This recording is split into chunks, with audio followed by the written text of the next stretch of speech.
Well, if there were any little things that you could do to slow down or even turn back your inner clock, would you make time for it? Best-selling author Genie James is back with us to share some strategies she's using to recalibrate the way we age, so to speak. Welcome back. It's nice to have you. Delighted to be here. Absolutely. All right, so let's talk about the difference between our chronological age and our biological age. It's a great question. Our chronological age is the number of years we've lived. So I'm 54 chronologically, but biologically I could be younger or older. It depends a lot on not just genetics, but our lifestyle choices. What we do every day can either speed up or slow down our aging. All right, so what slows it down?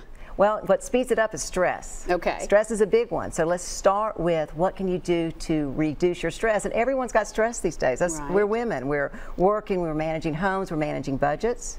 So a couple of advice that I take. My father is 84, and he's outlived 3 wives, and he's now dating a woman named Bunny, who's 82. Oh, my. And my mother died at 64 suddenly. And so I take a page from my father's notebook.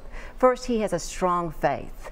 And one of the things he taught me is he goes to the bathroom a lot, and you know, men sort of do sometimes, but when he's in the bathroom, he counts his blessings and says his prayers. So now, even when I don't necessarily have to go, I go sometimes when I'm feeling stressed or really overworked, and I take 2 to 3 minutes to check in with God, to say my prayers, to count my blessings, to take a deep breath. That slows us down. Yeah. There's actually research from Duke that supports that, prayer and meditation as an age decelerator. That's a big one. Another thing to do is, what are you eating? What are you eating? Because the size of our bellies, if a woman's waist is over 35 inches and a man's over 40, we're aging faster. It sets us up for metabolic syndrome, insulin resistance, diabetes, heart attack, stroke. So what can you do? You can take some wonderful foods that we love, fresh like basil, like Sally just talked about, but also your cruciferous vegetables, your broccoli, cauliflower, kale. I made the best soup this week by creaming cauliflower and putting a little bit of sherry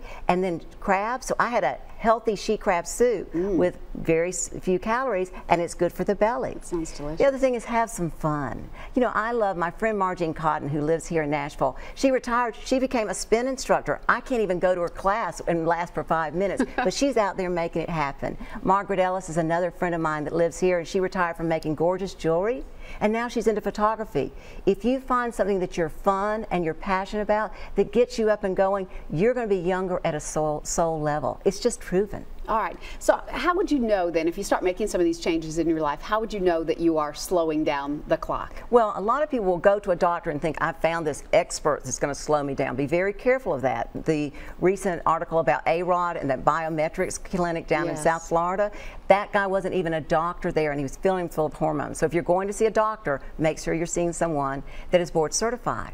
The other thing then is pay attention to your health numbers, your body mass index, the size of your waistline, your cholesterol, your bone density. So your numbers will tell you. But you know, we've got good sense here. So if you feel better and you got more jazz going on, it's good for you. If you look in the mirror and your eyes are sparkling and your skin looks good, it's good for you.